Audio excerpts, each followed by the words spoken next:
kita akan mendengar sebagian dari firman Tuhan. Mari kita satukan hati kita, pikiran kita mau satu di dalam doa. Allah yang kami sembah di dalam nama Tuhan Yesus Kristus. Segala puji, hormat, dan syukur Tuhan, kami naikkan di hadirat-Mu. Pada malam hari ini Tuhan, berikan kami kesatuan hati, kesatuan iman ya Bapa dan pikiran kami, untuk kami boleh tertuju hanya kepada Engkau.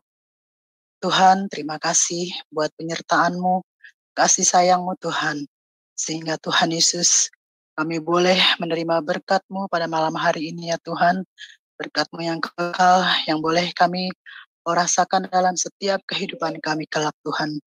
Tuhan Yesus, biarlah pada malam hari ini juga, Engkau yang memberikan kami ya Bapa, sinyal yang baik Tuhan, untuk kami boleh mendengar akan firman-Mu ya Bapa.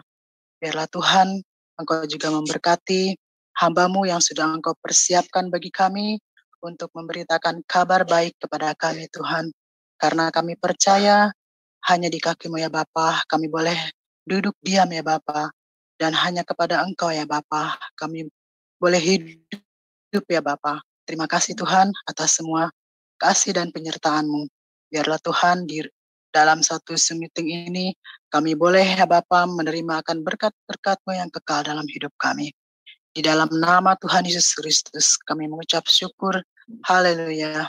Amin. Kali ini, Sema Adonai dengan bangga memperkenalkan pengajar kita, Ibu Suryani Watimena. Dan berikut adalah profil singkat dari beliau. Ibu Pendeta Dr. Suryani S. Watimena, MTH, lebih dikenal dengan nama Suryani Pantau. Lahir di Tanjung Uban, 11 Februari 1962. Beliau mengenyam pendidikan di SD Negeri 1, Tarempario, SMP Gideon, Jakarta Utara, SMA Negeri 13, Jakarta Utara, Sarjana Teologi, School for Advanced Studies, SAS, Word of Life, Philippines. Major Missiology, Torpedo Bible School, Manila, Philippines. Major Missiology, Torpedo South Bible, Reverend Grace Chalet, ST Park, Colorado, USA. STT Inalta, Magister Theology, STT Ikat, Pasca Sarjana, Doctoral Ministry, Konversi Proses to DDH. Pengalaman pelayanan. Pengurus Bendahara Pamukri, Persekutuan Pemuda Indonesia, Youth for Christ, mengajar sekolah minggu, pelayanan dari COCM dan Berita Hidup, mengajar Bible Study Muda-Mudi Indonesia, Makati, Filipina, mengajar Bible Study khusus ibu-ibu diploma Kedutaan Indonesia, Makati, Filipina, penyiar radio Kristen, FEBC, Far East Broadcasting Company International, pelayanan di Handicap Hospital, Colorado, pelayanan penginjilan keliling bersama tim Ambassador International sebagai penerjemah dan pengkhotbah. Ditasbih menjadi pendeta oleh Sinode Gereja Kristen Sahabat Indonesia, GKSI. Sekarang jadi GSI, Gereja Sahabat di Indonesia. Mengajar di STT Inalta Jakarta, mengajar di STT Duloh Cilangkap Jakarta, bendahara Yayasan STT Inalta, Gembala Sidang GSI Jemaat Shalom, Ketua Kursus Musik STT Jakarta Yamuger, pengurus BPH Sinode GSI, bendahara umum selama 2 tahun, misionari di Kalbar bersama suami, buka training center Sahabat, mengajar di beberapa STT, BMW, Aras Tamar, Eklesia, Katulistiwa, pelayanan penginjilan radio, Landak Bermazmur, penginjilan keliling pedalaman Kalbar, buka jaringan doa wanita, Kabupaten Landak, Plasrek, JDW, Kalbar, balik pindah ke Jakarta, mentor JDW Pulau Kalimantan sampai sekarang, Sekretaris Umum Sinode GSI, Badan Pertimbangan Gembala Sidang GSI, Ukemene, Fasilitator Trainer My Home, anggota Badan Pertimbangan Sinode GS, Gembala Sidang GSI Shalom, Wakil Gembala Gereja RCCG City of David, Jakarta, YouTuber anggota ASPI dengan nama channel Suryani Pantau. Dari Zoom, Sema Adonai terus menyuarakan pengajaran firman Tuhan yang membangun iman. Ya, shalom, selamat malam. Selamat malam. Gimana kabarnya Ibu? Luar biasa. Ya, puji Tuhan, sehat ya. Amin. Silakan Ibu. Ya. Salam saudara yang kekasih di mana saja Anda berada, baik di Indonesia maupun di luar negeri ya. Puji nama Tuhan, hari ini kita berjumpa lagi dalam channel Shema Adonai ya, dalam fellowship pada malam ini. Nah, tema kita masih lanjutan dari minggu lalu, menghidupi kehidupan yang baru ya. Sekarang part 2. Kita berdoa, sekali lagi kami datang kepadamu, kami serahkan jam firman Tuhan ini kepadamu Tuhan. Pakai hamba urapi supaya setiap kata kalimat yang keluar sesuai dengan kehendak. Di dalam nama Yesus Tuhan kami berdoa. Amin. Saudara yang kekasih, mari kita membuka Alkitab kita ya. Kita membuka Alkitab kita dari Roma 6 ayat yang kelima. Ya, Roma 6 ayat kelima. Minggu lalu itu adalah 2 Korintus 5 ayat 17, sekarang Roma 6 ayat yang kelima. Sebab jika kita telah menjadi satu dengan apa yang sama dengan kematiannya, kita juga akan menjadi satu dengan apa yang sama dengan kebangkitannya. Sekali lagi, sebab jika kita telah menjadi satu dengan apa yang sama dengan kematiannya, kita juga akan menjadi satu dengan apa yang sama dengan kebangkitannya. Nah, saudara, kata menjadi satu dengan apa yang sama dengan kematian Tuhan Yesus, kata yang dipakai dalam bahasa Yunani itu adalah simpitos, ya, simpitos atau dari simpio, artinya bertumbuh bersama, ditanam bersama, bersatu dengan. Ini menunjukkan kesatuan dengan Kristus dalam kesamaan, ya, dalam kesamaan atau likeness. Jadi kita menjadi satu, kita menjadi satu dengan apa yang sama dengan kematiannya. Kita menjadi satu dengan apa yang sama dengan kebangkitannya. Nah, minggu ini kita akan belajar menjadi satu dengan apa yang sama di dalam kematiannya. Nah, kematian yang diterangkan dalam Roma 6 ayat 4 dan 8 di sini, saudara, hal ini menyatakan tidak sama secara alami ya. Jadi slide yang berikutnya itu ya. Tidak sama dengan secara alami, tetapi satu di dalam pengalaman.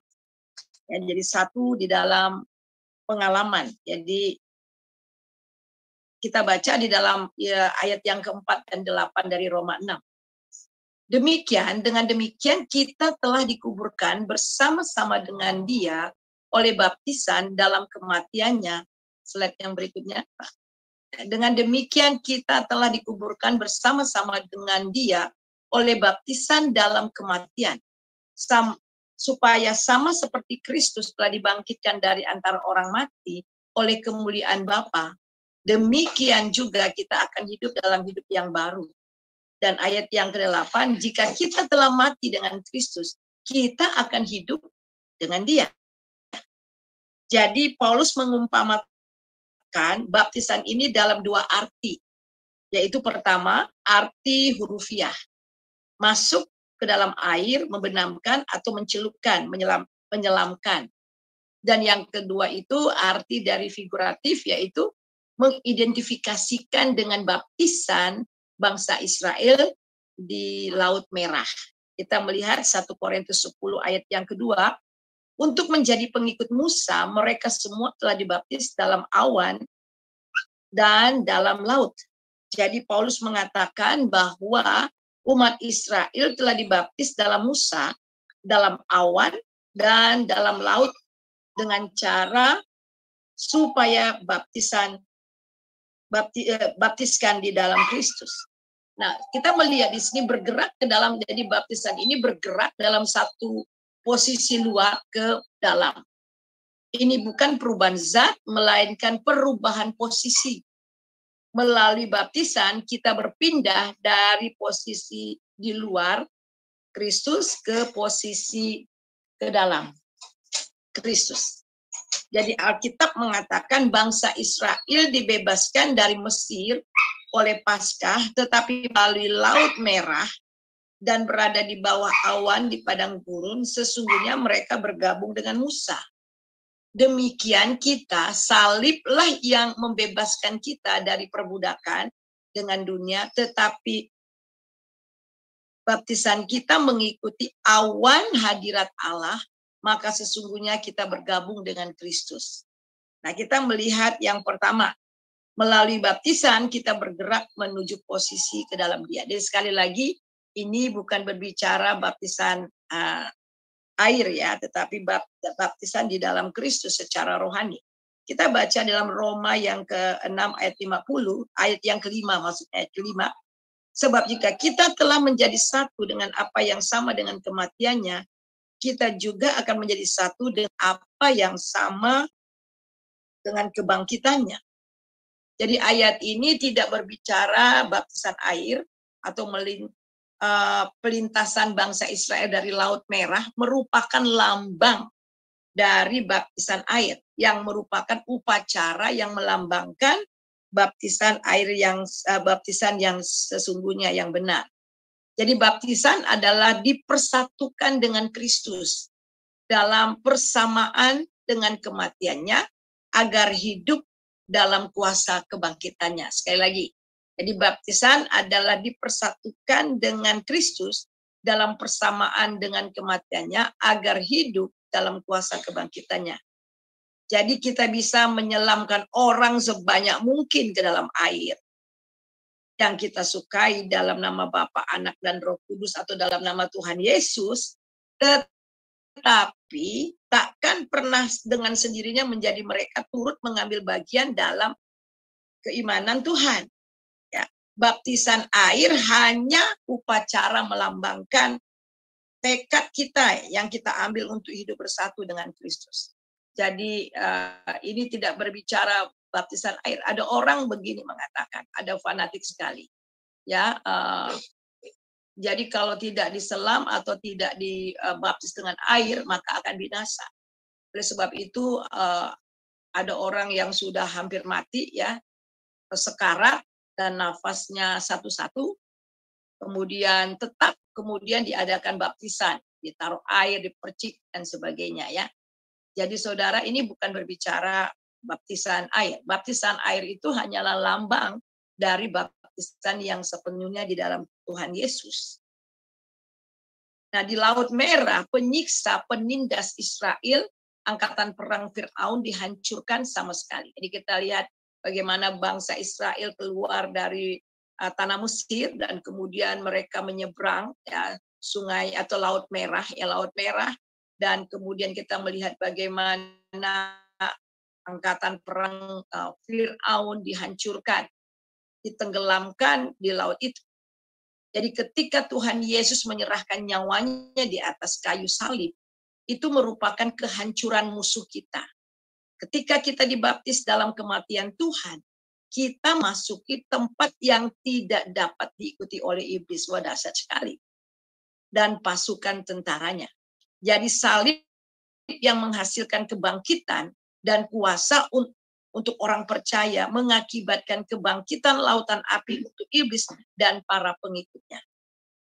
Jadi kita lihat di sini di akhir zaman akan ada manifestasi dari kuasa yang akan menghancurkan semua pengikut iblis. Jadi bila kita telah memasuki baptisan yang benar, kita dimerdekakan dari perbudakan apapun yang dapat dikenakan dunia atas diri kita. Jadi iblis tidak dapat menguasai diri kita. Nah, kedua kita melihat di sini. Kita lihat mati bagi diri dan hidup bagi Allah.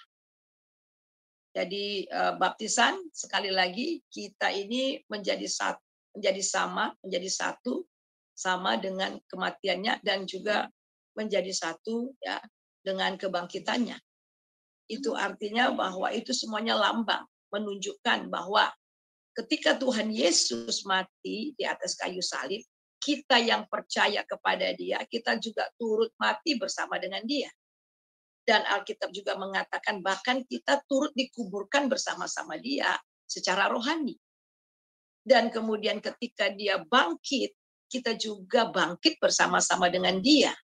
Dengan kuasa kebangkitannya. Dan dengan kuasa kebangkitannya itu, kita menjadi manusia yang baru. Paulus katakan, aku telah disalibkan dengan Kristus.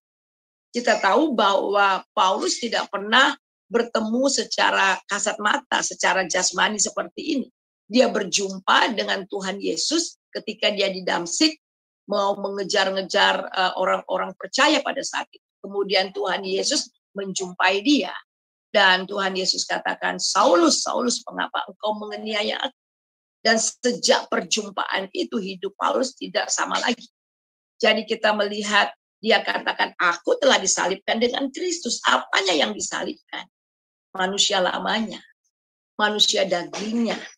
Namun aku hidup, tetapi bukan aku lagi sendiri yang hidup, melainkan Kristus yang hidup di dalam aku. Jadi kita melihat di sini, ini arti dari baptisan itu.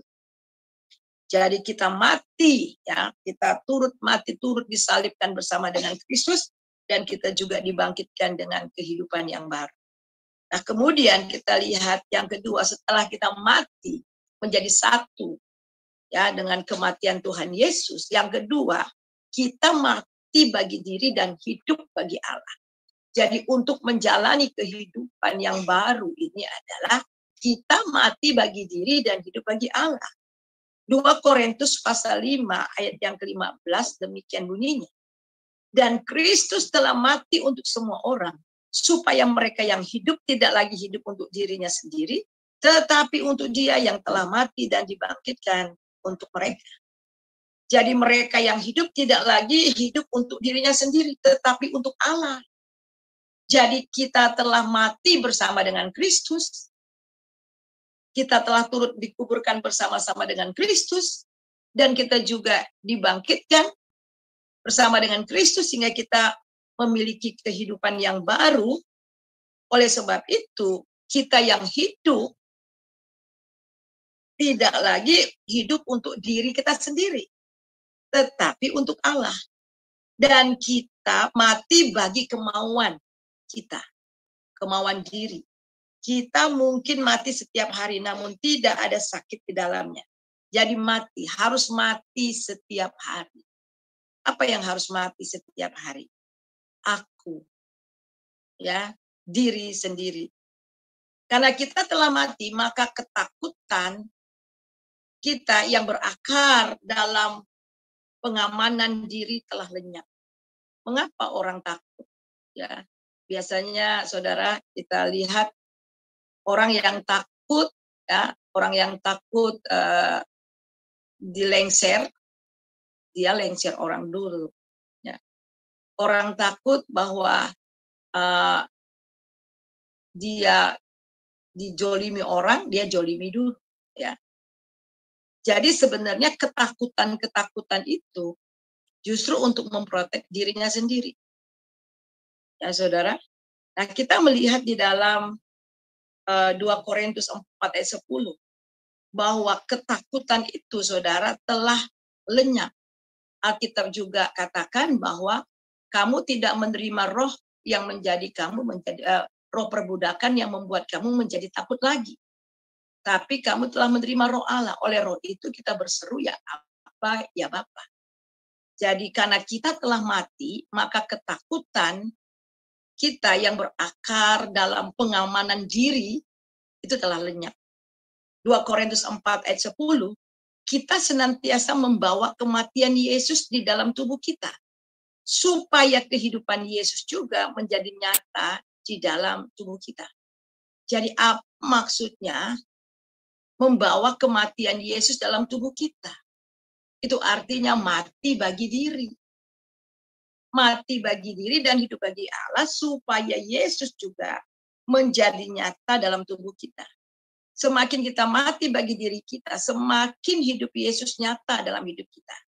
Dibaptis dalam Kristus berarti bersedia menyangkal diri, memikul salib setiap hari, dan mengikut Yesus setiap hari. Kita lihat dalam Lukas 9 ayat 23. Katanya kepada mereka semua, setiap orang yang mau mengikut aku, ia harus menyangkal diri, memikul salib setiap hari dan mengikut aku. Nah, mari kita melihat yang pertama dari ayat ini. Ada 3 hal. Yang pertama itu menyangkal diri. Jadi dalam kita menghidupi kehidupan kita yang baru, Kita yang sudah mati bagi diri dan hidup bagi Allah. Dan bagaimana supaya kita bisa mati bagi diri? Yang pertama Tuhan mau supaya kita menyangkal diri. Jadi tahukah saudara bahwa hambatan yang terbesar di mana orang Kristen tidak bisa dipenuhi oleh Roh Kudus, tidak bisa dipimpin oleh Roh Kudus, dan mereka tidak bisa bertumbuh di dalam Tuhan. Persoalan yang terbesar dari mereka itu adalah diri sendiri atau aku, self. Walaupun memang kita lihat pergumulan kita melawan sistem dunia ini atau melawan iblis, namun semua itu musuh yang terbesar kita itu bukan iblis. Musuh yang terbesar itu bukan melawan kuasa-kuasa kegelapan. Tadi sudah dikatakan di muka. Kita masuk ya dari posisi luar masuk ke dalam posisi di dalam Kristus. Ketika kita ada di dalam Kristus, musuh-musuh itu telah dikalahkan. Dan iblis tidak bisa masuk ke dalam posisi kita itu. Tapi musuh yang terbesar justru itu datang dari diri sendiri. Yaitu self, aku. Ya. Jadi problem yang terbesar kita bukanlah iblis atau roh-roh jahat, bukan. Namun problem kita yang terbesar adalah diri kita sendiri. Keangkuhan hidup adalah masalah terbesar dari manusia. Ketika manusia pertama jatuh ke dalam dosa, iblis datang kepada Hawa dan berkata, jika engkau makan buah itu, engkau akan menjadi seperti Allah. Jadi dengan kata-kata ini, iblis menghembuskan ke dalam diri Hawa racun neraka, yaitu keangkuhan diri. Jadi ketika racun itu masuk ke dalam darah mereka, saat itu juga racun itu membuat mereka menjadi pemberontak dan meninggalkan Allah. Kita lihat sejak awal ras Adam, manusia telah menggali lubang-lubang mental, emosional, dan spiritual dalam diri mereka sendiri, dan tidak tahu bagaimana cara untuk melepaskan diri mereka dari lubang-lubang tersebut. Manusia memagari diri mereka dengan penjara-penjara. Apa itu penjara-penjara? Perhatian yang berpusat pada diri sendiri. Jadi benar-benar self protection. Ya, jadi benar-benar self center. Jadi manusia mulai memagari diri sendiri dengan apa? Dengan perhatian yang berpusat pada diri sendiri. Jadi kejatuhan kita ke dalam dosa mengakibatkan kita berdosa, berpusat pada diri sendiri. Dalam bentuk rutinitas, kebiasaan, sifat buruk, ikatan hawa nafsu jahat yang daripadanya itu kita tidak dapat tahu cara melepaskannya. Ada begitu banyak orang terjerat dengan kebiasaan-kebiasaan buruk. Kemudian ikatan hawa nafsu jahat. Dan tidak tahu bagaimana melepaskan dari hal-hal tersebut.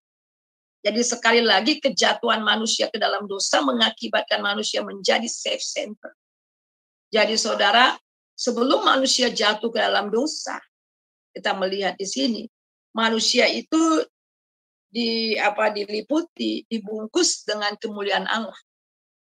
Tapi ketika mereka jatuh ke dalam dosa, kemuliaan Allah itu hilang. Jadi mereka tidak lagi melihat kepada Tuhan, tetapi melihat self. Jadi sejak saat itu self.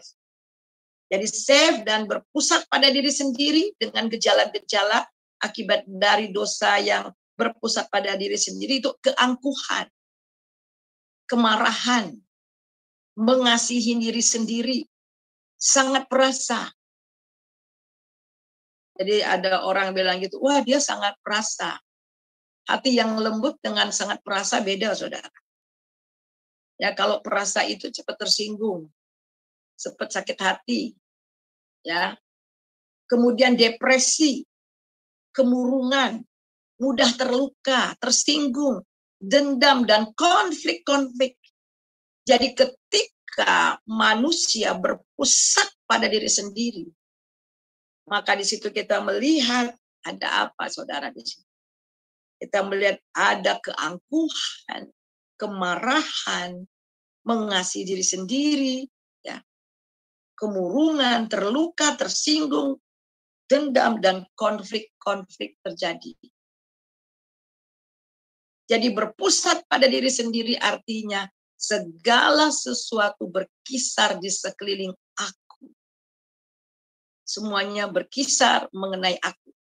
Dia selalu menghubungkan segala sesuatu dengan dirinya sendiri. Jadi kita pada dasarnya semua kita berpusat pada diri sendiri. Itulah sebabnya mengapa Tuhan menghardik Petrus dengan keras saat Yesus mengatakan, kita melihat di dalam Matius 16 ayat 21 dan 22. Sejak saat itu Yesus mulai mengatakan kepada murid-muridnya bahwa ia harus pergi ke Yerusalem dan menanggung banyak penderitaan dari pihak tua-tua, imam-imam, kepala, dan ahli-ahli Taurat. Lalu dibunuh dan dibangkitkan pada hari yang ketiga. Tetapi Petrus menarik Yesus ke samping dan menegur dia, katanya, Tuhan, kiranya Allah menjauhkan hal ini. Hal ini sekali-kali tidak menimpa engkau. Ayat 23. Lalu Yesus berpaling dan berkata kepada Petrus, enyahlah kau iblis. Engkau suatu batu sandungan bagiku, sebab engkau bukan memikirkan apa yang dipikirkan oleh Allah, melainkan apa yang dipikirkan oleh manusia. Nah, kita melihat di sini. Kelihatannya Petrus sangat concern. Kelihatannya Petrus sangat perhatian sama Tuhan Yesus.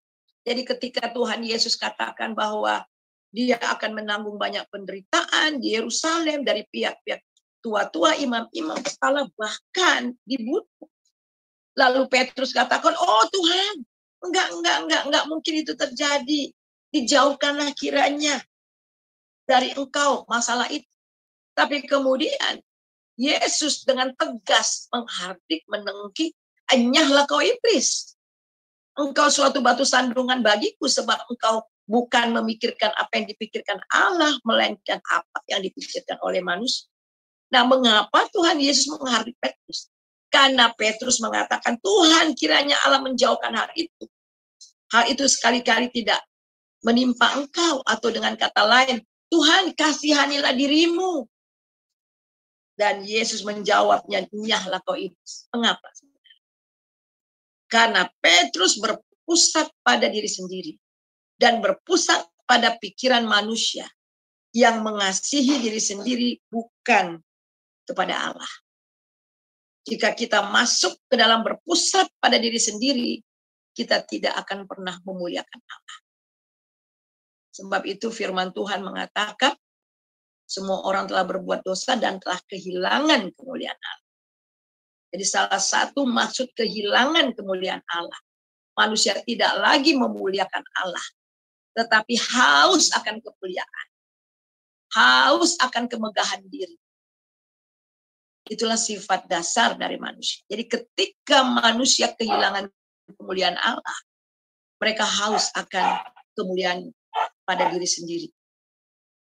Jadi karena semua tertuju pada diri sendiri, bukan kepada Allah. Saat Petrus mempertahankan dirinya, dia menyangkal Tuhan 3 kali. Tapi yang sangat luar biasa, saat ia menyangkal dirinya, ia dipakai Allah dengan dahsyat. Bahkan rela kehilangan nyawa bagi Kristus.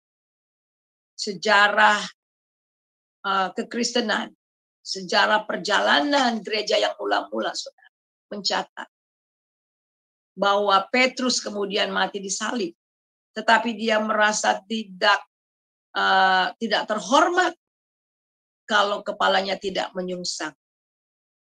Tadinya ketika dia belum betul-betul mati bagi diri, dia menyangkal Tuhan Yesus karena dia mempertahankan dirinya. Tetapi yang sangat luar biasa, setelah dia mengalami perubahan di dalam Kristus, dia telah mati bagi diri dan hidup bagi Allah, dan hidupnya betul-betul berpusat kepada Kristus, dan betul-betul dikuasai oleh Roh Kudus. Dia rela kehilangan segalanya bagi Tuhan. Jadi sama halnya dengan Tuhan Yesus saat dia disalib. Ia mati bagi dirinya sendiri. Ia tidak mempertahankan harga dirinya sendiri yang harus dipertahankan. Alkitab mengatakan bahwa dia itu setara dengan Allah. Tapi dia mengosongkan dan tidak mempertahankan kesetaraannya dengan Allah. Dia rela mengambil rupa seorang hamba. Bahkan taat sampai mati di atas kayu salib. Saudara bisa lihat itu di Filipi 2 ayat 6-11. Dan apa yang terjadi saudara, akibat atau hasil dari apa yang telah Tuhan buat.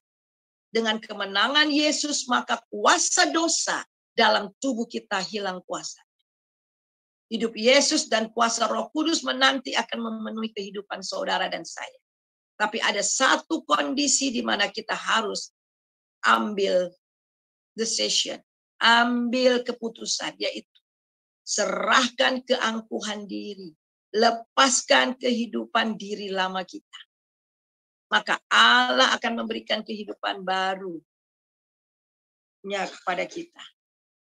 Namun sebaliknya, jika kita tidak bersedia dan tetap mempertahankan kehidupan diri kita, dan tidak bersedia menyangkal diri kita, Allah tidak akan pernah dapat bekerja di dalam hidup saudara secara ajaib dengan kuasa Roh-Nya.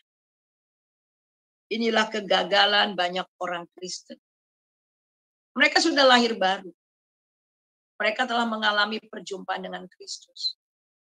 Namun kehidupan mereka masih tetap seperti di padang gurun. Ya, hidup di dalam kedagingan.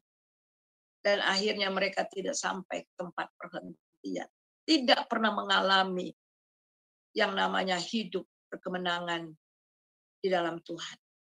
Jadi menyangkal diri itu berarti kita rela katakan tidak kepada diri kita sendiri. Dan juga rela katakan tidak pada hal-hal yang dapat menghambat hubungan kita kepada Allah. Mungkin hal-hal itu sangat berharga bagi kita. Dan kita sudah familiar dengan segala kelemahan kita. Tetapi kita tidak rela melepaskannya. Sehingga akhirnya kita terus berputar-putar di tempat yang sama. Jadi menyangkal diri berarti tidak mencari kepentingan diri sendiri. Tetapi kepentingan orang lain. Ini memang berat, saudara. Ada orang katakan, apa bisa, Bu? Di sini bukan soal bisa atau tidak. Tapi mau atau tidak. Dan Tuhan tahu memang itu susah. Oleh sebab itulah Tuhan memerintahkan kita untuk melakukan ini. Ingat posisi kita. Posisi kita ini adalah sudah ada di dalam Dia. Sudah ada kuasa yang bekerja di dalam diri kita, itu Roh Kudus. Ketika Anda dan saya rela menyangkal diri, itu berarti kita bersedia mematikan ego kita. Ego kita, pertimbangan-pertimbangan kita, ambisi kita, dan sebagainya yang berpusat pada diri sendiri. Tetapi menghidupkan kehidupan Allah dalam hidup kita. Dan yang kedua, bagaimana kita bisa mati bagi diri dan hidup bagi Allah di dalam menghidupi kehidupan kita yang baru ini? Memikul salib setiap hari. Ketika memikul salib setiap hari, akan ada rasa sakit. Lukas 9 ayat 22. Dan Yesus berkata, anak manusia harus menanggung banyak penderitaan dan ditolak oleh tua-tua imam-imam, kepala dan ahli-ahli Taurat, lalu dibunuh dan dibangkitkan pada hari yang ketiga. Jadi saudara, ini adalah jalan salib yang harus kita lalui setiap hari. Jadi bukan hanya menyangkal diri, tetapi memikul salib. Memikul salib artinya ready to die. Rela apa siap untuk mati. Mati bagi diri dan hidup bagi Allah. Jadi kita melihat, ingat kita telah menjadi satu dengan apa yang sama dengan kematiannya. Jadi sejarah membuktikan anak-anak Tuhan mengalami apa yang dialami oleh Tuhan Yesus. Banyak yang ditolak, menderita, bahkan dibunuh karena iman mereka kepada Yesus. Sejarah perkembangan gereja yang mula-mula juga kita melihat bagaimana gereja-gereja di Asia kecil pada waktu itu dikuasai oleh kekaisaran Romawi. Mereka harus menyembah patung kaisar, mereka harus melakukan penyembahan berhala, tetapi bagi orang-orang yang taat, tetap setia kepada Tuhan, mereka tidak diberikan fasilitas yang seharusnya mendapatkan fasilitas dari pemerintah mereka. Usaha mereka diboikot, bahkan ada yang dibunuh. Tetapi kenapa mereka tetap mengikut Tuhan? Bahkan mereka mati sampai akhir hidup mereka. Itu luar biasa. Mereka setia sampai mati. Ya. Dan banyak sekali Alkitab mencatat. Mereka rela melakukan apa saja untuk Tuhan. Dan sejarah ini membuktikan. Jadi inilah jalan salib yang harus kita lalui. Setiap hari. Di dalam Lukas 14 ayat 27, barang siapa tidak memikul salibnya dan mengikut aku, ia tidak dapat menjadi muridku. Jadi jangan salah, saudara, mengerti Tuhan Yesus tidak mengatakan di sini kamu tidak akan diselamatkan jika kamu tidak pikul salib. Akan tetapi jika kamu tidak pikul salib, kamu bukan muridku. Jadi syarat untuk diselamatkan karena iman kepada Yesus semata. Tapi untuk menjadi murid, menjalani kehidupan yang baru sebagai murid Tuhan. Menyangkal diri, pikul salib setiap hari itu adalah harga mati. Itu adalah harga yang harus kita buat. Untuk diselamatkan, kita tidak bayar harga apa-apa. Semua karena kasih karunia, semua karena anugerah. Tetapi untuk mengikut Tuhan, untuk melayani Tuhan, cost everything. To save cost nothing, but to serve Him, to follow Him, cost everything. Jadi ini adalah hubungan kehidupan kita sehari-hari, di mana juga kita harus mati setiap hari. Kemudian yang ketiga ini adalah mengikuti Yesus setiap hari. Jadi bukan hanya menyangkal diri, kemudian pikul salib, dan berikutnya itu adalah mengikuti Yesus setiap hari. Jadi ingat kita telah dibaptis di dalam kematiannya. Itu berarti kita dibawa masuk ke dalam posisi dengan Kristus. Dan setelah kita masuk posisi dari luar, masuk ke dalam posisi di dalam Kristus. Jadi posisi kita di dalam Tuhan Yesus itu betul-betul aman, saudara. Nah setelah kita masuk ke dalam posisi bersama dengan Kristus, selanjutnya Tuhan akan memimpin kita untuk meraih kemerdekaan demi kemerdekaan. Dan sesuatu kehidupan masuk ke dalam suatu kehidupan yang penuh berarti, penuh kelimpahan bersama dengan Dia. Akan tetapi seiring perjalanan yang Ia tuntun, Dia memang mengizinkan kita masuk ke dalam krisis demi krisis. Iman yang harus kita hadapi. Justru lewat krisis demi krisis itu, kita dibentuk. Ya, krisis ini memperhadapkan kita pada pilihan yang menentukan, yaitu memilih untuk menyangkal kehendak diri sendiri dan memikul salib serta mengikut Dia dengan sepenuh hati, serta membiarkan Dia menguasai dan memimpin kehidupan kita, atau memilih tetap sebagai orang Kristen yang mengasihi Tuhan tapi ala kadarnya. Saudara, Alkitab mengajar kepada kita bahwa Tuhan tidak mau kita menjadi orang Kristen ala kadarnya. Yesus mengajar kepada kita total surrender. Tuhan itu totalitas. Dia memberikan semuanya total untuk kita. Jadi tidak diberikan sedikit-sedikit, tapi total. Karena begitu besar kasih Allah kepada kita sehingga dia memberikan anaknya yang tunggal kepada kita. Segala berkat surgawi telah segala. Jadi pakai segala, semua, segenap. Itu artinya totalitas. Dan Tuhan mau di dalam pengiringan kita, dalam kehidupan kita, menghidupi kehidupan di dalam Tuhan ini. Kita memang diperhadapkan dengan krisis-krisis.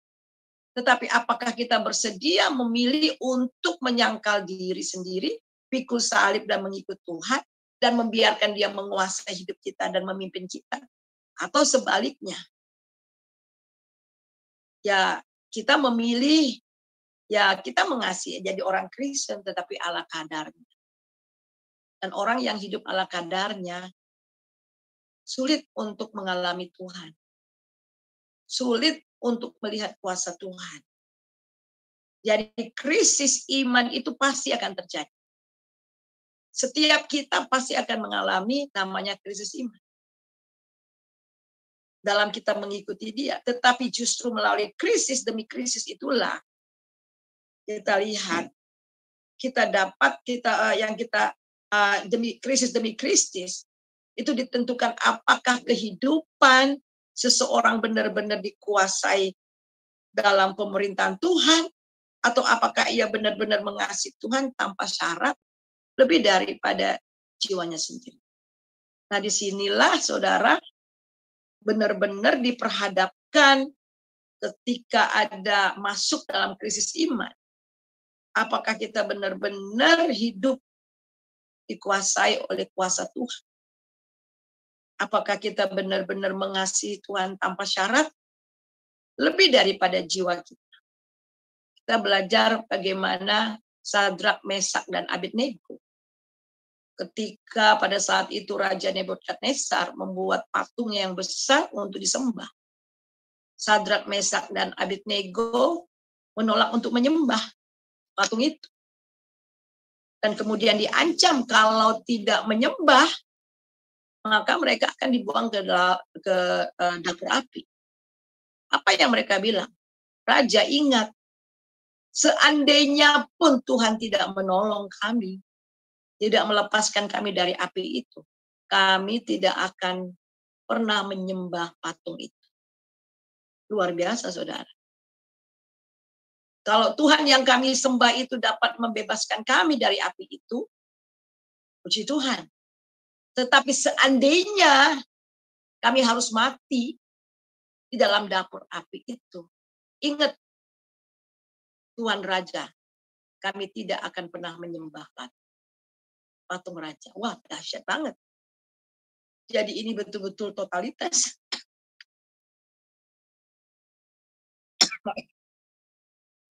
Mengasihi Tuhan tanpa syarat.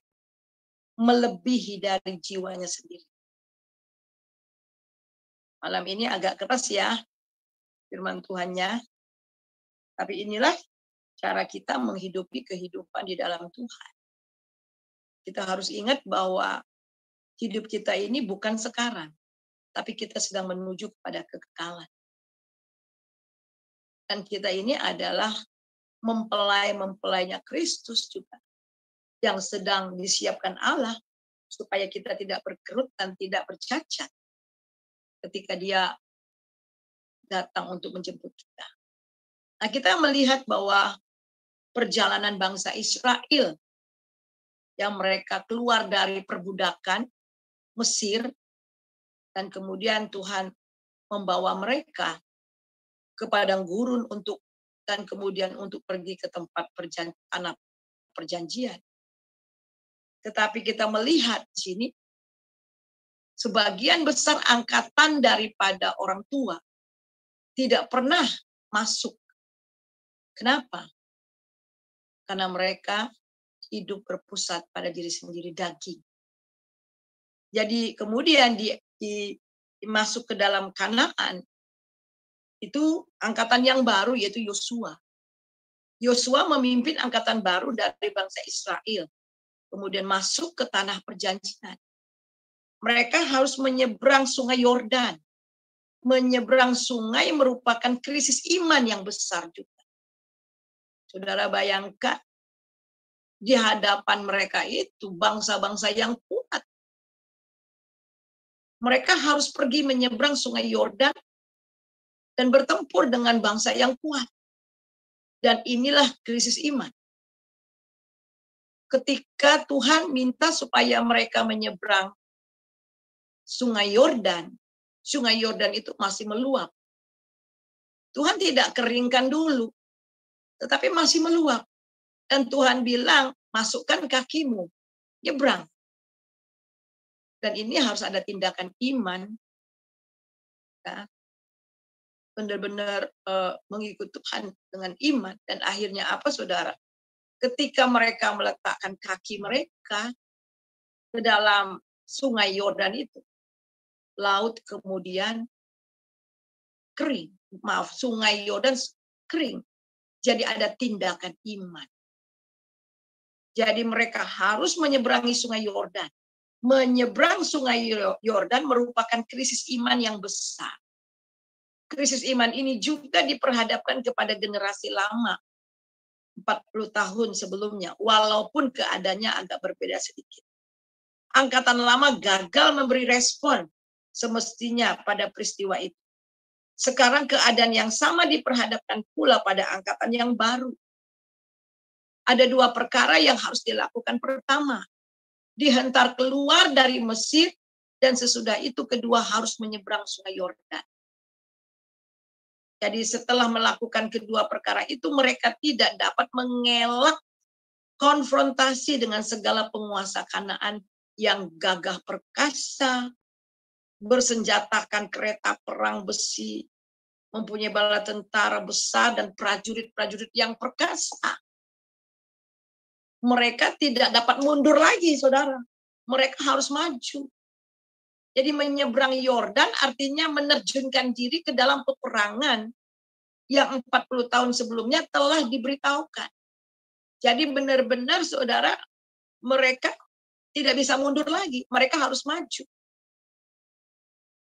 Dan menyeberang sungai Yordan juga berarti mempertaruhkan segalanya.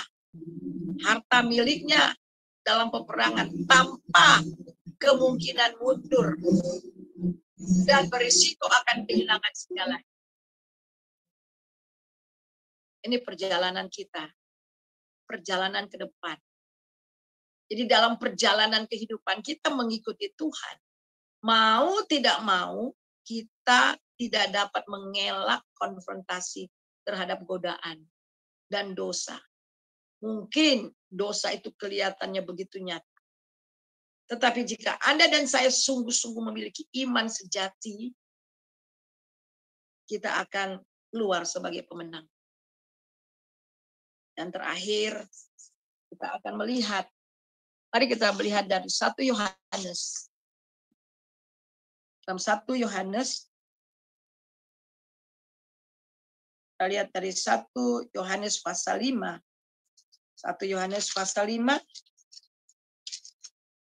ayat yang keempat dan ayat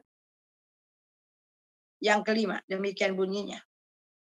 Sebab semua yang lahir dari Allah mengalahkan dunia. Inilah kemenangan yang mengalahkan dunia, iman kita. Siapakah yang mengalahkan dunia selain daripada Dia yang percaya bahwa Yesus adalah anak Allah. Ini dalam perjalanan kehidupan kita mengikuti Tuhan.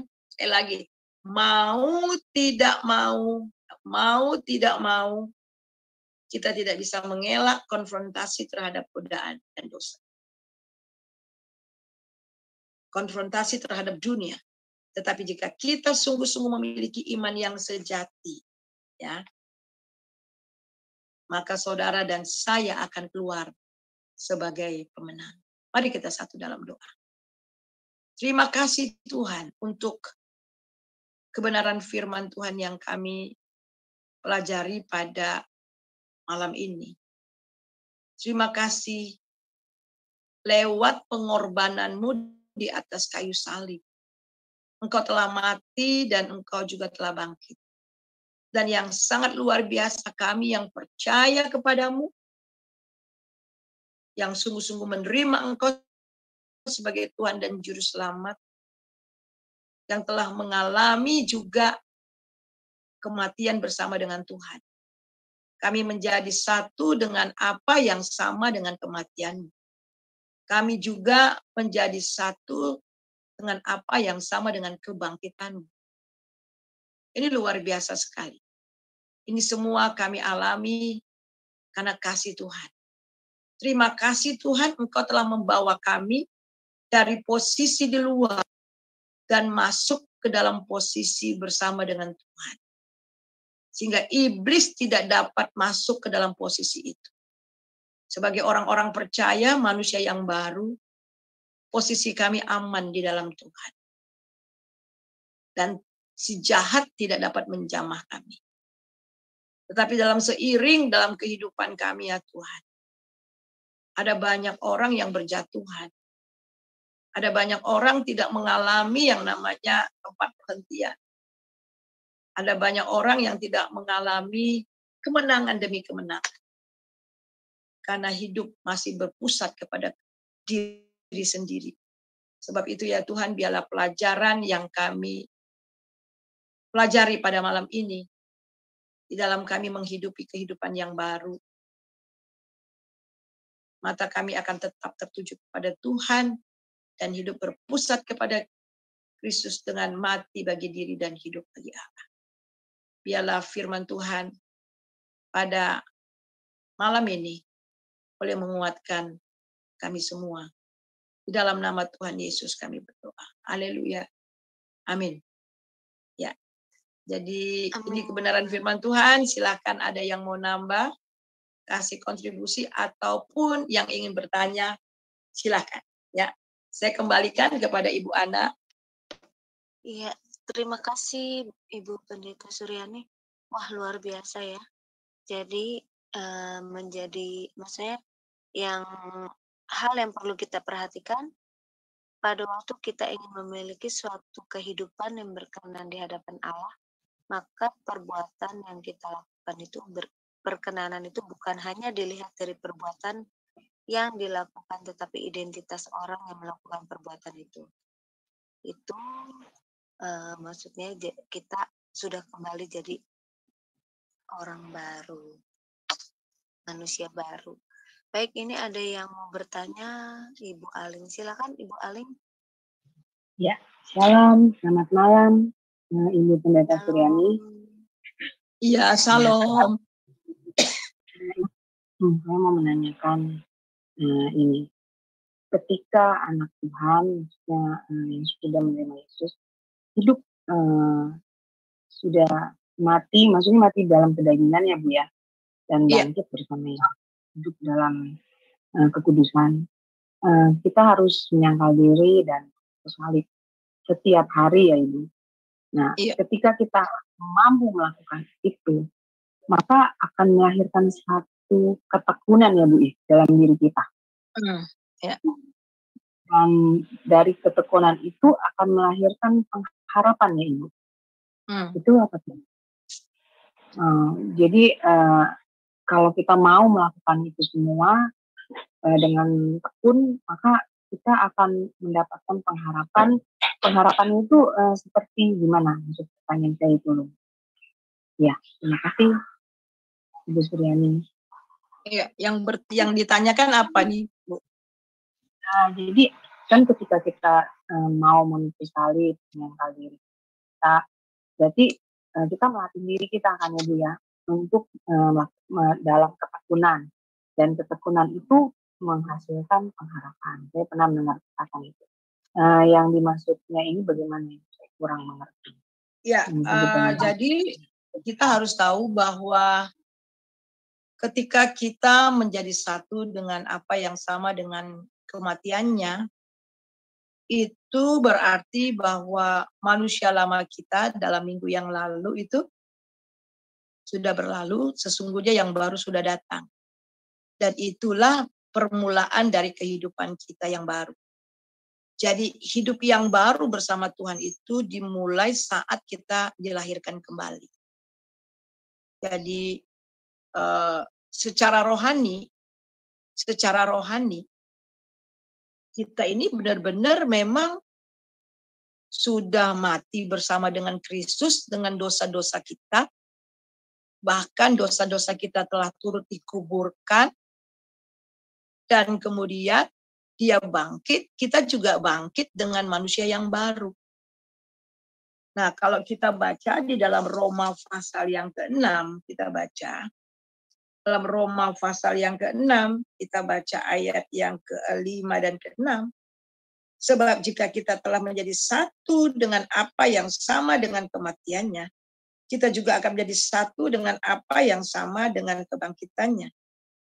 Karena kita tahu bahwa manusia lama kita telah turut disalibkan, supaya tubuh dosa kita hilang kuasanya, agar jangan kita menghambakan diri lagi kepada dosa. Dan ini bukan dikerjakan oleh daging. Ini kita nggak bisa kerjakan lewat daging dengan kekuatan kita.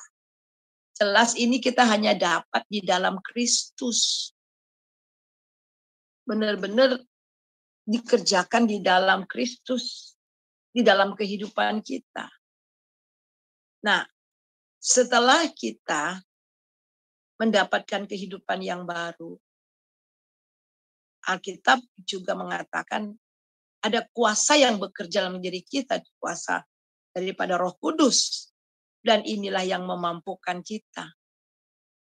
Jadi kalau kita menyangkal diri, itu artinya memang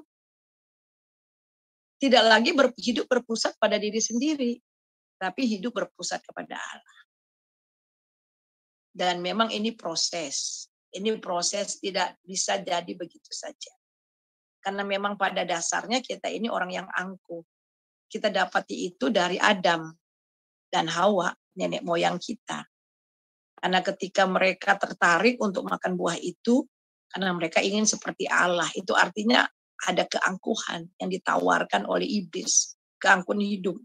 Dan itu ada di pada kita semua. Tetapi yang sangat luar biasa, itu kemudian segala keangkuhan hidup, segala ambisi-ambisi diubah oleh Tuhan. Akan tetapi karena kita masih hidup dalam dunia ini, dalam daging, kadang-kadang manusia lama kita, keangkuhan kita itu muncul. Tetapi karena kita ini anak Allah, bagaimana supaya mengikis semua itu? Tuhan izinkan salah tadi. Krisis-krisis. Krisis demi krisis. Pengalaman demi pengalaman. Sehingga itu dikikis dalam hidup kita. Sehingga kita benar-benar diubah dari waktu ke waktu. Tetapi semuanya itu harus ada respon daripada kita. Kita bekerja sama dengan Tuhan. Tuhan melakukan bagiannya dan kita melakukan bagian kita. Apa bagian kita? Taat saja. Lakukan apa yang Dia perintahkan. Ya, kira-kira seperti itu. Jadi memang pengharapan yang kita terima dalam Dia itu memang tidak pernah mengecewakan. Kenapa? Kata Roma pasal 5, karena kasih Allah telah dicurahkan ke dalam hati kita. Jadi sekali lagi, karena kasih Allah itu telah dicurahkan ke dalam hati kita. Ya, itu saja dari saya. Ya. Ibu, pada akhirnya kita akan menjadi seperti karakter Kristus ya, Ibu. Itu yang dikehendaki oleh Allah Bapa bagi anak-anaknya ya, Bu. Iya. Terima kasih. Pembahasannya, Tuhan berkati. Iya, terima kasih Bu Aling. Masih ada lagi atau bagaimana? Sudah jelas. Baik, kita lanjut ke Ibu Rahel. Silakan Ibu Rahel.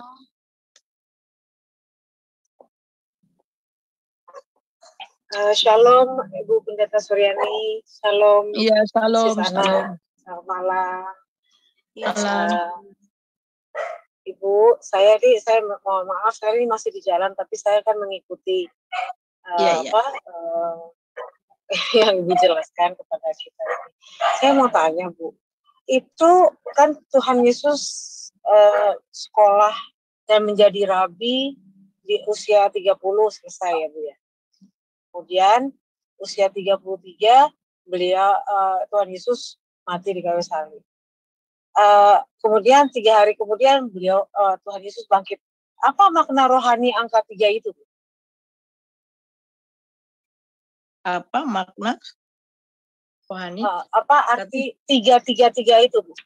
Ataukah itu melambangkan atau menggambarkan Bapa, Anak atau Firman dan Roh Kudus?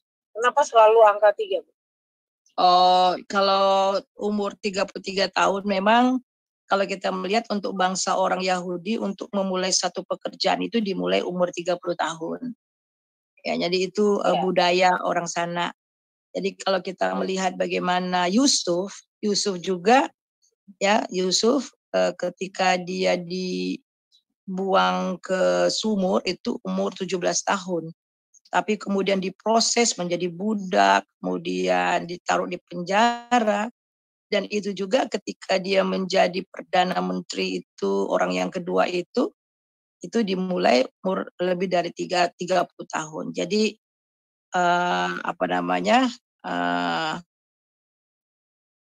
jadi itu adalah tradisi orang Yahudi ya. Jadi dimulai dari 30 tahun ke atas ya, mulai dari umur 30 tahun. Jadi untuk angka 33 ya bisa saja kita menafsirkannya atau menerangkannya ya, tetapi saya tidak menemukan di dalam Alkitab angka 3 ini adalah ini gitu ya, enggak. Jadi saya tidak berani untuk memberi tafsiran yang tidak tertera dalam Alkitab gitu ya. Ya. Jadi memang angka 33 itu tidak ini, Bu ya, tidak satu kebetulan ya kalau kita lihat. Itu memang itu tadi saya katakan umur 33 tahun itu memang itu tradisi orang Yahudi. Jadi orang Yahudi itu memulai pekerjaannya itu di umur 33 tahun, 30 tahun. Iya, 30 tahun jadi mulai di situ. Jadi kan Tuhan Yesus itu dia bekerja melayani 3,5 tahun. Lalu kemudian dia meninggal, dia mati dan kemudian bangkit. Jadi umur 30 tahun memulai satu pekerjaan. Ya. Ya, karena kebetulan meninggal wafatnya juga di 33 dan 3 hari bangkit gitu ya, Bu ya. Makanya itu jadi pertanyaan saya, kenapa kok bisa 3 gitu, Bu? Ataukah itu melambangkan seperti ya 3 itu Bapa, Anak atau Firman, Roh Kudus gitu, Pak. Bu, saya pikir ya. Terima kasih, Bu. Kalau begitu ya bisa saja, tetapi karena tidak ada ayatnya ya, kalau ada ayatnya sih boleh juga saya terangkan ya itu ya. Oh ya, baik. Terima kasih Bu Suryani, shalom. Ya, oke, shalom. Tuhan berkati. Iya, terima kasih Bu Rahel. Baik, masih ada lagi yang mau bertanya atau diskusi? Silakan Risen. Siapa lagi? Kalau belum, kita tunggu ya Bu ya. Jadi artinya kita harus memiliki kehidupan berbeda ya Bu Suryani. Iya. Dari orang-orang yang orang dunia ya, yang belum atau tidak menerima Yesus gitu ya. Karena kita sudah ditebus oleh Kristus. Ya. Jadi memang identitas kita di dalam Kristus kuat sekali. Mengapa banyak orang Kristen hidupnya nggak ada tujuan? Karena mereka tidak tahu identitas mereka. Iya. Karena nggak tahu identitas mereka tuh siapa. Jadi tuh kita harus tahu bahwa identitas kita itu betul anak kerajaan ya. Kita ini adalah anak kerajaan, kita ini telah ditebus, kita ini warga kerajaan surga. Itu luar biasa. Jadi kalau kita sadar siapa kita di dalam Kristus, kita juga membawa diri kita sesuai dengan identitas kita. Yang tadi saya katakan bahwa ayat yang pertama yang tadi kita baca di dalam Roma 6 ayat 5 jelas. Bahwa kita ini menjadi satu dengan Kristus. Kita hidup bersama dengan Dia, dan kemudian betul-betul apa yang dialami oleh Tuhan Yesus ketika Dia mati di atas kayu salib, itu juga kita alami secara rohani. Dia bangkit dengan kehidupan yang baru, kita juga mempunyai hidup yang baru. Sebab itu, kata Paulus, jangan lagi kita mau menghambakan diri lagi. Nah, memang secara betul-betul secara rohani kita betul-betul sudah mati dan bangkit bersama Yesus. Sebab itu dengan kehidupan yang baru yang kita terima ini, kita harus menghidupinya. Dan kita menghidupinya juga itu bukan berdasarkan daging kita. Bukan berdasarkan kekuatan kita. Hanya tetap tinggal di dalam Dia dan firman-Nya. Dan kita akan terus membina hubungan dari waktu ke waktu dan taat kepada pimpinan kuasa Roh Kudus. Itulah yang namanya ego tuh paling susah taat kan. Yang namanya ego paling susah taat dan tunduk kan. Nah, ini yang harus. Tetapi yang sangat luar biasa, satu kali kita sudah jadi anaknya, Dia tahu cara bagaimana kita akhirnya menjadi tunduk. Amin. Ya, lewat krisis demi krisis Tuhan perhadapkan kita juga akhirnya sampai pada titik di mana kita belajar untuk tunduk, kita belajar untuk taat. Nah itu. Jadi, tapi banyak juga ya Bu ya orang yang dia belum tahu kalau dia itu ciptaan baru. Jadi saat dia pikul salib gitu kan, banyak kekecewaan. Padahal dalam arti dia hidup baru itu, jadi manusia baru itu, ya resiko itu sebenarnya kita memang harus pikul salib dalam arti masalah-masalah itu kita hadapi bersama Tuhan kan begitu ya Bu ya? Iya betul. Ya, bersama Tuhan. Ya, Bu. Iya Bu, silakan. Kalau nggak salah minggu lalu saya sudah terangkan ya. Jadi bagaimana kita mengikuti Dia itu, mengikuti Dia dengan mata yang tertuju kepada Tuhan. Iya. Mata yang tertuju pada Tuhan berarti memang berpusat kepada Kristus, hidup yang berpusat kepada Kristus, dan mata yang terus tertuju kepada Kristus. Dan Kristus sendiri akan membawa kita kepada kesempurnaan iman. Iman kita kepada kesempurnaan yang luar biasa loh. Jadi Dia sendiri yang membawa iman kita kepada kesempurnaan. Nah tugas kita, posisi kita itu hanya tetap melihat kepada Dia dan firman. Hanya berpusat kepada Kristus. Hanya dua, pusat pada diri atau pusat pada Kristus. Itu dia. Jadi ketika hidup kita betul-betul berpusat kepada Kristus, ya kita nggak mementingkan diri sendiri. Ada orang bilang gini, apa mungkin Bu, orang bisa tidak hidup mementingkan diri sendiri? Loh, kalau firman Tuhan kata, masa nggak bisa? Iya kan? Betul Bu, setuju. Masa firman Tuhan berdusta? Nah, kalau Dia katakan begitu berarti kita bisa lakukan. Tapi dengan kekuatannya sendiri. Dan saya juga alami itu ya. Dalam proses perjalanan hidup saya dari yang keras kepala, dapat sekali permukaan dari Tuhan dan banyak hal, itu diproses, kita belajar. Kita belajar dari waktu ke waktu. Ada sekolah yang Tuhan berikan pada kita, khusus sekolah bersama dengan Tuhan itu kan. Kita diubah dari waktu ke waktu.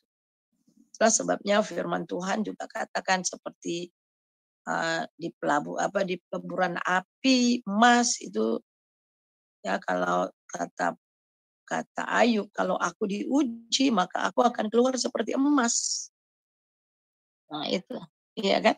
Ya, itu memang Iya, betul. Betul. dikikis. Jadi Iya. kemarin minggu lalu saya sudah katakan ketika kita percaya Yesus, yang pertama berubah itu roh kita. Roh kita hidup, kita sadar akan Allah, ada kerinduan-kerinduan kan. Tetapi Iya. jiwa kita itu yang terjadi pikiran, perasaan, dan kehendak. Nah ini yang harus ditundukkan, gitu loh. Yang diproses oleh Tuhan. Keinginan-keinginan. Nah ini. Iya. Iya. Saya mau tanya ini, Bu. Apakah kita itu manusia baru itu harus bayar harga gitu? Atau bayar harga itu sama dengan pikul salib atau bagaimana, Bu? Ya, kita diperhadapkan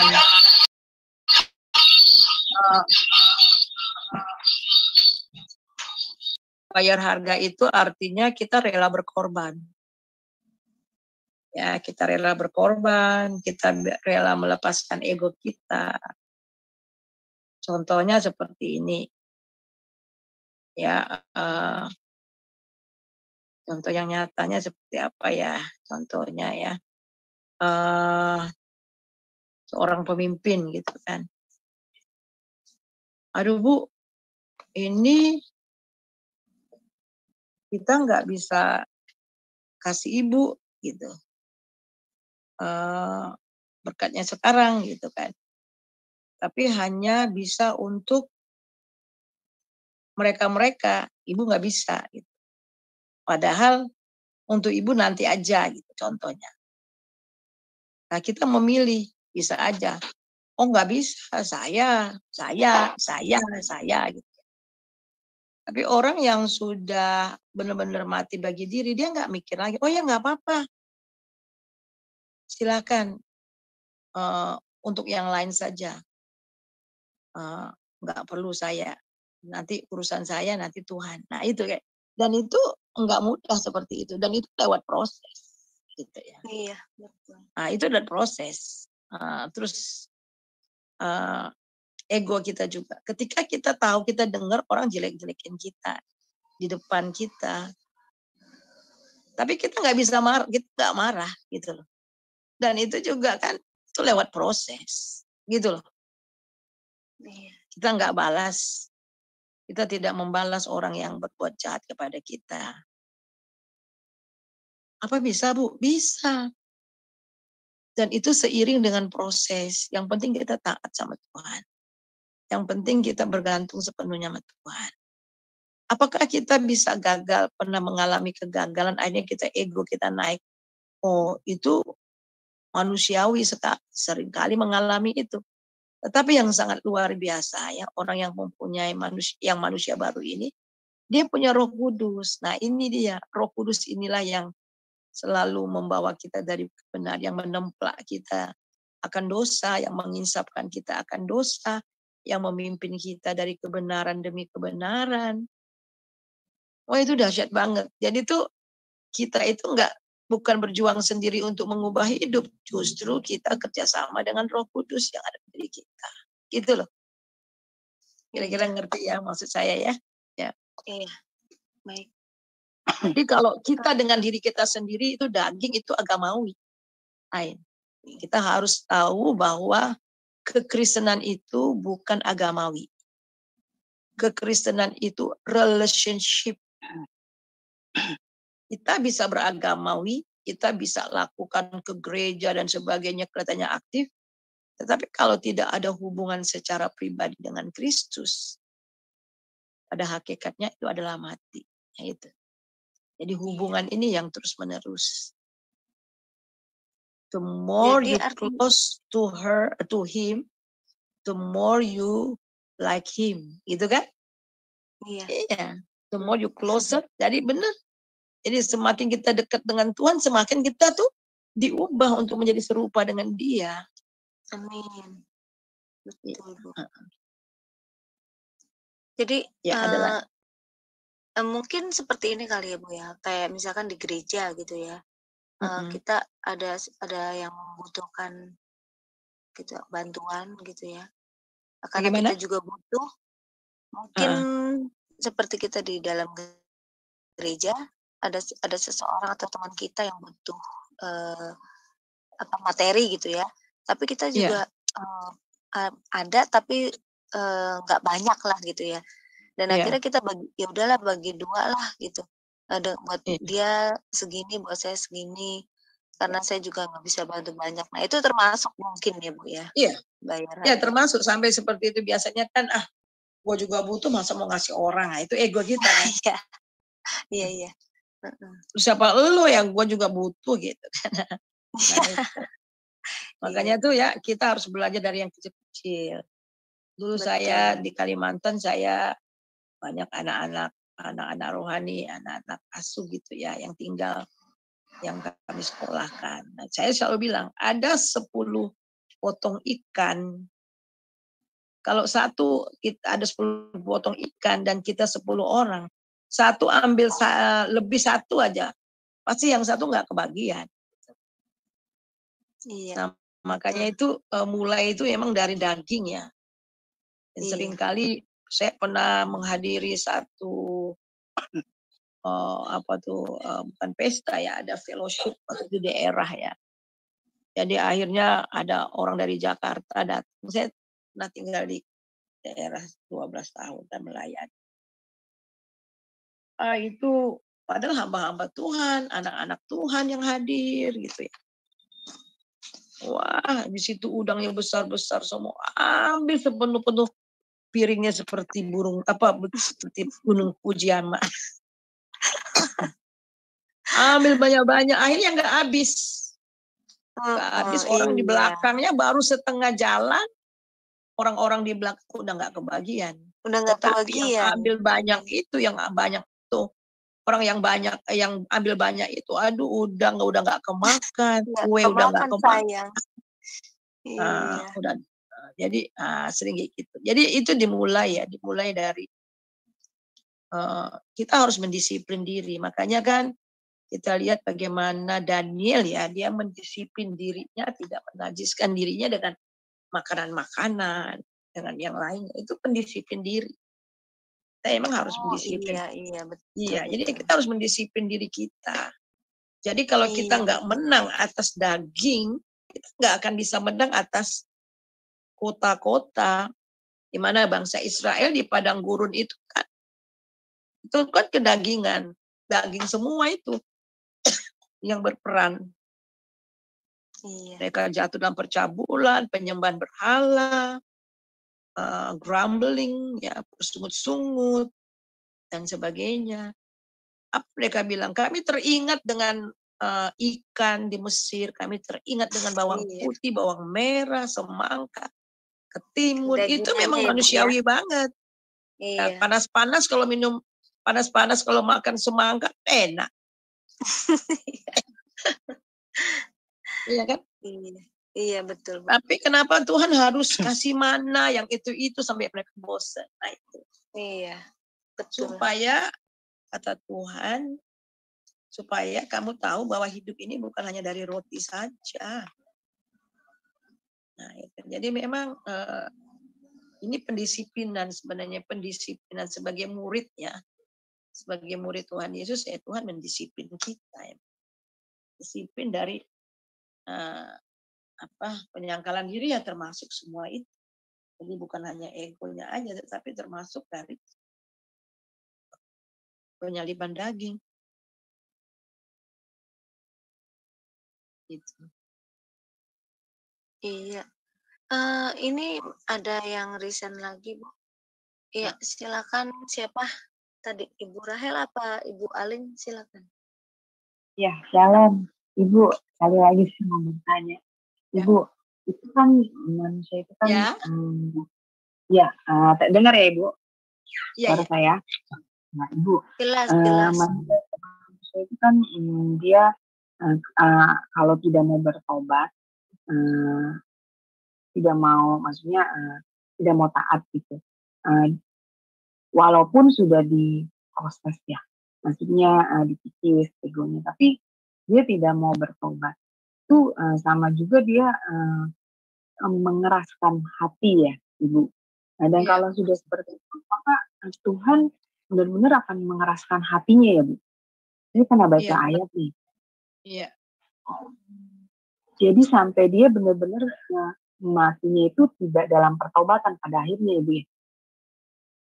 ya Seperti itu itu. memang proses sampai seperti itu tuh karena memang selalu menolak Tuhan ya. Jadi sebenarnya proses untuk mencapai benar-benar itu tuh memang prosesnya panjang, tapi diawali oleh karena kekerasan hati.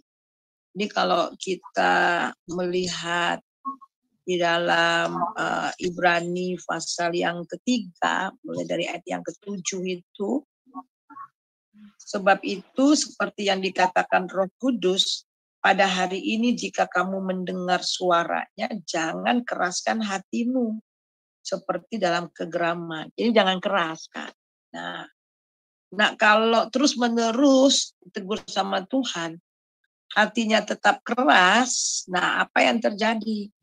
Coba kita baca di dalam ayat yang ke-9. Di mana nenek moyangmu mencobai aku dengan jalan menguji aku, sekalipun mereka melihat perbuatan-perbuatanku 4 tahun lamanya. Itulah sebabnya aku murka kepada angkatan itu dan berkata selalu mereka sesat hati. Nah ini, dari keras hati menjadi sesat, itu udah gradually ya, itu bertahap itu. Dan tadinya keras dan akhirnya nggak peduli sama Tuhan, nggak peduli dengan tegurannya, akhirnya kita menjadi sesat. Kita menjadi sesat hati, dan kemudian setelah sesat hati, kita melihat itu di dalam ayat yang ke-11, sehingga aku bersumpah dalam murkaku, mereka takkan masuk ke dalam perhentian.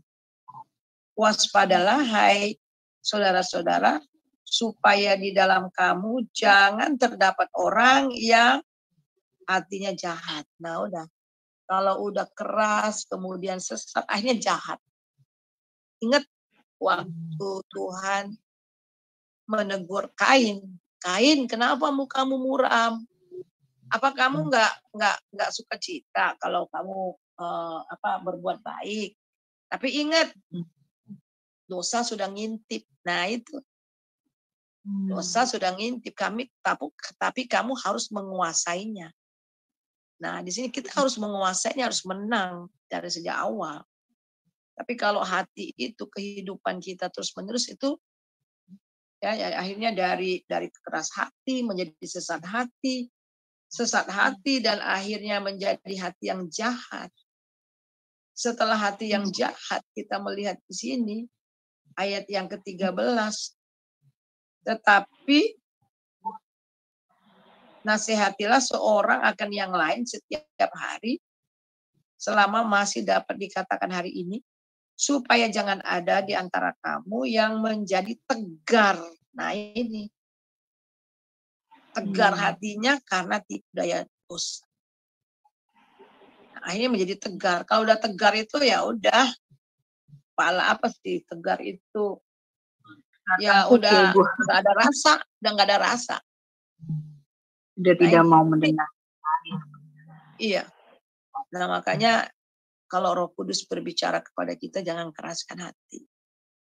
Kalau keraskan hati, ini hatinya semakin hari itu semakin jahat. Saya bilang sama anak-anak saya dalam kalau masalah hati ya, misalnya kesel, marah gitu. Stop, saya bilang gitu, cepat selesaikan. Jangan berkutat di situ. Karena kalau tidak cepat diselesaikan, dia itu akan terus meningkat. Kondisi hati kita akan meningkat, saudara. Dan iblis akan terus-menerus menghancurkan, merusak hati kita. Jadi jangan beri makan. Jadi saya bilang sama anak-anak saya, jangan kasih makan hati yang kayak gitu. Suka menghina orang, balas dendam, itu sebenarnya kita sedang kasih makan hati yang rusak, sedang memperusak hati kita sendiri. Gitu. Jadi memang itu memang kita ya Bu ya, kita harus benar. Iya, baik, terima kasih Ibu untuk penjelasannya. Tuhan berkati. Iya, iya. Iya, terima kasih Bu Aling buat bertanya lagi. Baik, siapa lagi yang mau bertanya? Mungkin Ibu Eri. Ya, silakan Ibu Eri. Iya, shalom Ibu. Iya, salam. Saya ingin bertanya. Tadi kita sudah membahas bagaimana kita menghidupi kehidupan kita ya Bu di dalam Tuhan. Iya, betul. Jadi kita harus menyangkal diri, memikul salib, dan mematikan keakuan di dalam diri kita sendiri. Dan teladan-teladan seperti ini, kalau saya membaca Alkitab ini sudah diberikan kepada Yesus ketika bagaimana Yesus mengatasi godaan iblis dan dia menang atas godaan tersebut dengan memperkatakan dan menghidupi firman itu. Bagaimana seperti halnya juga dengan kehidupan kita, memang kita tidak hanya cukup untuk membaca Alkitab setiap hari, tapi kita harus memperkatakannya sampai telinga kita ini mendengar. Nah, yang saya ingin tanyakan Bu, mungkin ada juga anak-anak Tuhan ya, seperti halnya saya juga masih belajar bagaimana saya harus memperkatakan atau menyampaikan firman ini kepada orang lain. Tapi ada keterbatasan atau kemampuan di dalam diri kita, itu bagaimana Bu? Bagaimana Bu? Sorry. Yang kalimat terakhir. Seperti halnya di dalam kehidupan kita tidak cukup hanya untuk membaca Alkitab setiap hari, tapi kita juga harus memperkatakannya sampai telinga kita ini mendengar gitu. Iya, betul. Dan ya, saya juga ada pelayanan di gereja, kebetulan saya sebagai pengajar gitu di sekolah minggu, dan saya merasa untuk menyampaikan atau firman Tuhan ini kepada anak-anak, saya merasa di dalam diri ini saya takut gitu loh Bu, untuk menyampaikan bagaimana perkataan firman Tuhan ini boleh mengena kepada anak-anak gitu loh Bu. Seperti halnya mungkin yang dialami oleh Musa ketika Musa disuruh Tuhan untuk membawa bangsa Israel. Dia bilang kan, aku tidak mampu, Tuhan aku bukan siapa-siapa gitu Bu maksudnya. Iya. Ya, terima kasih. Iya, jadi memang kita memang ketika Tuhan memanggil kita, memang Alkitab banyak mencatat. Musa bilang, saya nggak bisa ngomong, saya nggak bisa lancar ngomongnya. Kemudian kita lihat juga Yeremia ya masih kecil. Tuhan, saya ini masih kecil, saya ini masih anak muda, saya nggak bisa ngomong gitu. Tapi Tuhan bilang, aku sendiri akan menaruh perkataanku ke dalam mulutmu. Yesaya waktu dipanggil, Tuhan, aku ini orang yang najis bibir.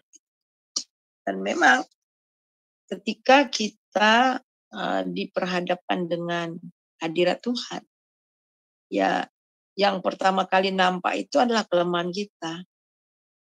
Ya kita nggak berdaya, kita memang orang berdosa. Tetapi kenapa Tuhan mau menunjukkan itu?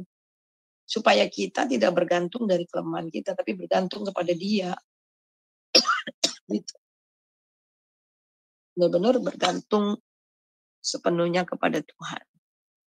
Nah, ketika kita bergantung kepada Tuhan dan kita lakukan, jadi walaupun kita tahu kita lemah, kita nggak mampu, tetapi karena Tuhan yang menjamin bahwa Dia yang akan pakai kita, ya kita lakukan, kita taat saja. Taat aja, itu aja sih, ya taat aja, kita ikuti. Dan berikutnya kita akan lihat bagaimana Tuhan bekerja. Gitu. Dengan ajaib memakai kita. Ya. Kira-kira begitu ya Bu. Percaya dan yakin saja ya Bu.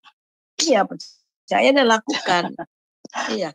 Ya jelas, yang jelas juga ya ada preparation dan sebagainya, ya jelas ya. Itu bagian kita kan. Dan kemudian kita percayakan. Jadi saya alami ya karena pengalaman-pengalaman mengajar dan sebagainya, kita bisa aja mengajar secara automatically ya. Tetapi kalau itu tidak dituntun oleh Roh Kudus, pelajaran firman Tuhan itu hanya sampai ke otak aja, tapi tidak sampai tembus hati. Nah itu bedanya. Jadi yang sampai menembus hati kuasa Roh Kudus yang bekerja. Nah kalau Roh Kudus yang bekerja itu benar-benar seperti apa ya, pedang yang bermata dua yang sampai ke sum-sum istilahnya ya, kata firman Tuhan kan. Nah itu. Jadi karena kuasa Roh Kudus, bukan karena pinternya kita. Kita bisa mungkin pinter cerita, pinter ini, khotbah apa segala. Tapi kalau dengan ego lagi kan, dan kepandaian sendiri, ya itu hanya enak didengar dan hanya masuk ke otak, tapi tidak sampai mendarat ke hati orang. Apalagi roh orang, ya gitu ya. Itu kira-kira ya. Ya, baik Bu. Terima kasih Bu. Iya, terima kasih Bu Eri. Jadi itu ya Bu, kalau misalkan kita tidak bisa, maksudnya tidak bisa ngomong gitu, ya kita ngomong sama Tuhan. Maksudnya untuk mengungkapkan kepada teman itu sulit, jadi kita harus bertanya sama Tuhan atau minta sama Tuhan supaya kita dikasih kekuatan gitu ya. Iya, dan seperti Musa gitu ya Bu ya. Iya betul. Dan banyak kali dalam pengalaman saya ya. Aduh Tuhan.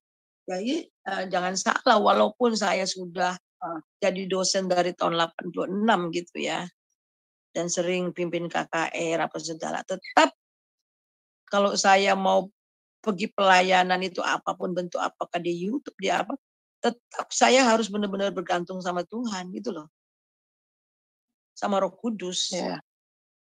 Jadi itu jelas.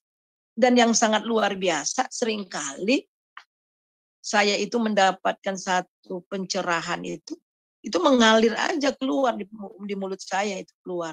Dan saya tahu satu pelajaran dari Tuhan itu justru kadang-kala waktu saya di mimbar loh. Ketika saya sedang terus khotbah ya, dan itu memang dipimpin oleh Roh Kudus ya. Dan ada mengeluarkan ya, memang ada statement, ada kalimat-kalimat yang justru nggak pernah saya persiapkan, tapi di situ keluar gitu loh. Ya, jadi mengalir saja gitu ya Bu ya. Iya, itu Roh Kudus. Nah, tapi ya memang saya mempersiapkannya jelas ya, dengan doa, dengan firman dan doa. Yang berikutnya itu mau siap aja dipakai oleh Tuhan. Gitu. Iya. Ya, dalam segala hal. Dalam segala hal ya. Iya. Ya, baik. Jadi memang harus menaruh Roh Kudus di dalam hikmat kita ya Bu. Iya. Jadi ya dia yang memberi hikmat ya, bukan hikmat kita ya kita. Iya, maaf. Iya, bukan hikmat kita, tapi dia memberi hikmat kepada kita. Dia Tuhan yang memberi hikmat ya. Amin. Iya betul.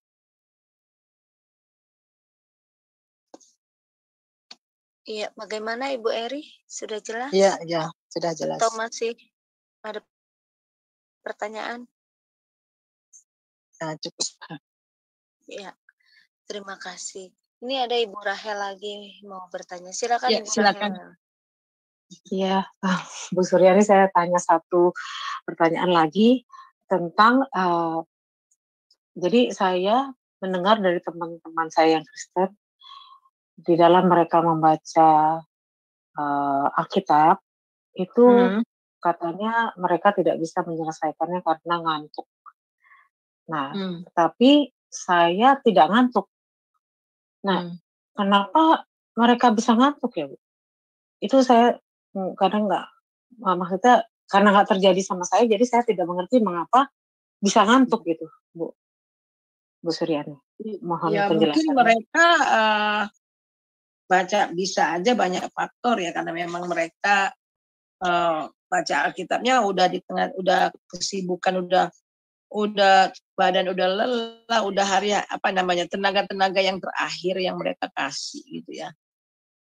Enaknya itu kalau baca Alkitab itu kan pagi hari bangun tidur seger gitu kan. Kita bisa baca Alkitab, kita doa supaya Tuhan. Tapi kalau udah mau tidur, udah lelah capek baru baca Alkitab, ya pasti ngantuk.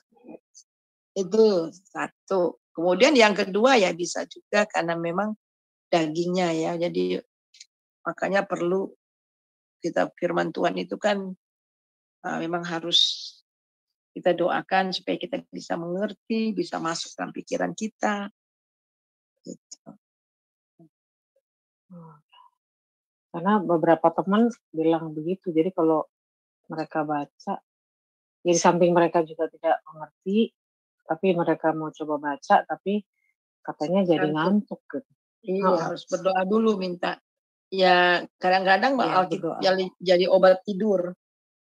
Iya, benar. susah tidur, akhirnya baca Alkitab supaya tidur, itu kan kacau banget. Iya, banyak yang begitu. Jadi saya pikir, aduh, itu seperti obat tidur jadinya gitu. Itu jadi apa Bu ya? Karena hatinya belum maksudnya pakem begitu ya. Hati, dan itu memang gangguan lah. Iblis kan nggak suka kita baca Alkitab.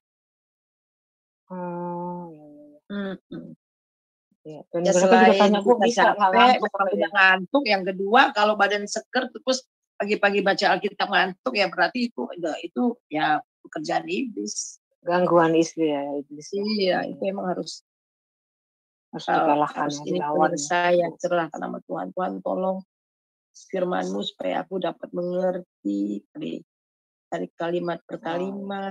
Tuhan dapat aku mengerti dan apa yang Tuhan mau saya lakukan lewat firman Tuhan ini. Karena saya cuma menjelaskan bahwa kita berdoa dulu, minta urapan Roh Kudus. Iya, berdoa. Supaya bisa konsentrasi, saya bilang gitu. Tapi ya mereka bilang juga ya kayaknya sih nggak juga ini Bu. Karena hatinya nggak ini Bu ya, belum pakem gitu baca gitu ya Bu. Bisa. Iya. Ya, dia kepengen juga Bu, tapi kok katanya nggak bisa gitu. Belum bisa katanya gitu. Jadi saya makanya mau cari tahu apa sih sebenarnya penyebabnya selain badan capek ya Bu ya. Iya. Ya kalau saya sih selain capek ya memang ya itu Bu. Ya kuasa gelap. Maksudnya ya iblis yang nggak suka kita baca Alkitab. Kekuatan hatinya, imannya ya Bu ya. Apakah bisa dilawan, bisa melawan untuk bisa. itu ya Bu ya? Ya bisa, jadi kita minta kita tolak roh ngantuk. Tuhan tolong saya supaya saya dapat mengerti. Oh iya. Ya baik, nanti saya sampaikan lebih ini lagi. Kan di dalam itu ya Bu, di dalam Mazmur 1 ayat ayat pertama sampai ke 6 itu kan. Orang fasik tidak tahan di kumpulan orang benar. Bisa lihat aja tuh kalau di gereja ya udah mau firman Tuhan dia tidur. Iya, dia tidur. Saya bilang kok tidur sih saya. Tapi kemudian setelah selesai dia bangun. Gitu. Iya, otomatis. Itu memang ada something, pasti something wrong dengan orang itu lah. Oh iya. Iya Bu, ada yang bisa tidur gitu Bu. Jadi. Ya oke, terima kasih Bu. Iya. Terima kasih, shalom. Ya sama-sama. Iya, terima kasih Bu Rahel. Atau masih ada yang mau ditanyakan lagi? Barangkali ada yang mau didiskusikan. Ini sepertinya malam ini banyak yang bertanya perempuan semua ya, ibu-ibu semua ya Bu ya. Iya, ini laki-lakinya banyak. Yang bapak-bapaknya mungkin masih di mana belum ada pertanyaan mungkin Bu. Iya. Mungkin belum bisa ada kasih tambahan juga, bisa tambahan. Iya. Bapak yang kekasih dalam Tuhan Yesus, terima kasih banyak buat fellowship pada malam ini, buat firman-Mu, buat pertanyaan-pertanyaan.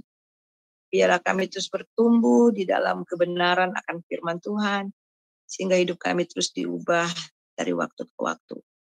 Terima kasih untuk setiap kami yang hadir. Biarlah Engkau memberkati keluarga masing-masing, Engkau memberkati pribadi masing-masing, supaya tetap bertumbuh di dalam Engkau ya Tuhan. Terima kasih buat Indonesia. Tahun depan adalah pemilihan umum untuk presiden, untuk anggota legislatif, dan juga pemilihan pilkada. Tuhan tolong supaya terpilih presiden yang sungguh-sungguh takut akan Tuhan, terpilih anggota DPR dan juga DPRD, DPD, orang-orang yang benar takut akan Tuhan, kepala-kepala daerah juga yang takut akan Tuhan. Biarlah selama kampanye, boleh kampanye dengan sehat, segala rencana-rencana yang ingin menghancurkan kesatuan NKRI, kami batalkan, kami tolak dalam nama Yesus.